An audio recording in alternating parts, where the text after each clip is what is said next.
ఉన్నోళ్ళు దయ్యాలని చెప్తుంటే సమాధానం చెప్పలేక దయ్యాల నాయకుడు ఫామ్ హౌస్ లో నిద్రపోతుండు.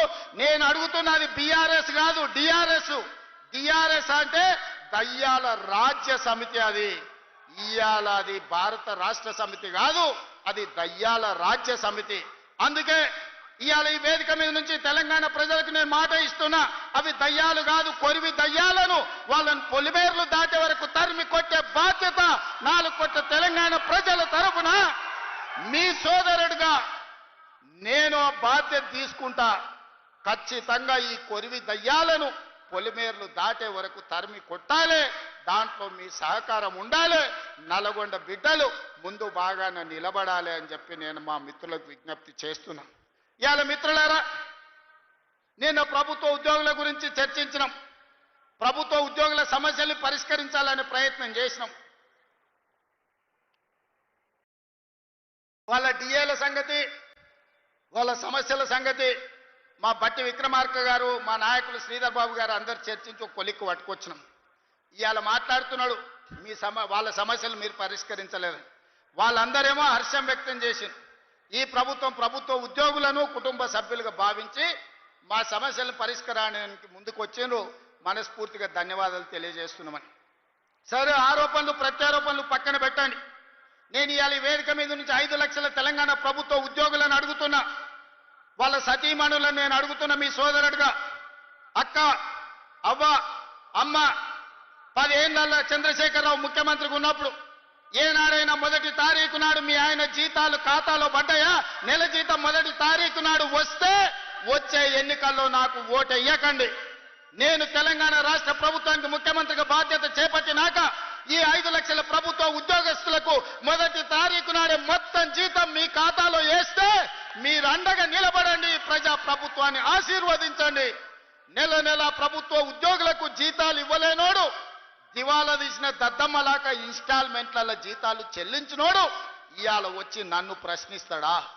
నువ్వా నన్ను అడిగేది? 10 ఏళ్ళు ఈ రాష్ట్రాన్ని దోసుకొని, రాష్ట్రాన్ని తగలబెట్టి, రావణ కాష్టంగా మార్చి 8 లక్షల కోట్ల రూపాయల అప్పు చేసి రాష్ట్రాన్ని దివాలా తీపించి విద్యార్థులను, రైతులను, ఉద్యమకారులను పొట్టన పెట్టుకొని బంగారు తెలంగాణ ముసుగులో బొందలగడ్డ తెలంగాణ చేసిన దిక్కుమాలిన ప్రతి ఎదవ ఈ రోజు మనల్ని వచ్చి విమర్శిస్తాడా? కార్యకర్తలారా ఆలోచన చేయండి. 18 నెలల్లో ఎన్నడైనా మనం నిద్రపోయినామా? 18 నెలలలో ఎన్నడైనా కార్యకర్త నుంచి నాయకుల వరకు ఎవరినైనా కలవకుండా ఉన్నామా? ఇవాళ ఎవరిని కలవకుండా చూసిన వాళ్ళు కలవకుంటోళ్ళు, మనం కాదు. ఎన్నిసార్లు బయటకు వచ్చిండు, ఎన్నిసార్లు ప్రజల్ని కలిసిండు ఆయన అడగాలి. మా అక్కల్ని అడుగుతున్నా, అక్క ఏనాడైనా ముఖ్యమంత్రిని చూసిర్రా? ఇంతకుముందే వాసాల మర్రిలా ఆయన వచ్చినాడు. ఎవరికి? ఆకుల ఆగవ్వకు అల్లనేరేడు పండించిండంట. ఆ అల్లనేరేడు పండి తిన్నందుకు ఆమె పోయి దావకాల్లో పడ్డ. మా అక్క కూడా ఇక్కడికి వచ్చే ఉంటుంది నాకు తెలిసి.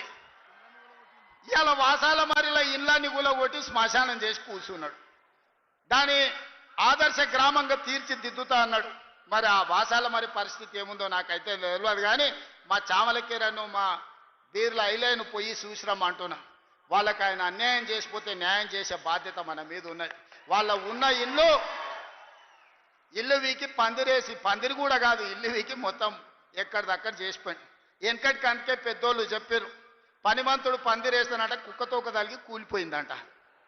ఇవాళ వాసాల మరిలా ఈయన ఇట్ల గీసి అట్ల గీసి ఫామ్ హౌస్కి ఇట్లకెళ్ళ రోడ్ వేసుకోనికి అన్ని నక్కజిత్తుల వ్యవహారాలతోటి ఈరోజు ఎర్రవల్లి ఫామ్ హౌస్కి ఇక్కడి నుంచి రోడ్ వేసుకోనికే వాసాల మర్రిని మొత్తం కుప్ప కూర్చిపోయి శ్మశానం లాగా చేసిండు. మరి నాకైతే బాధ్యత ఉంది కదా.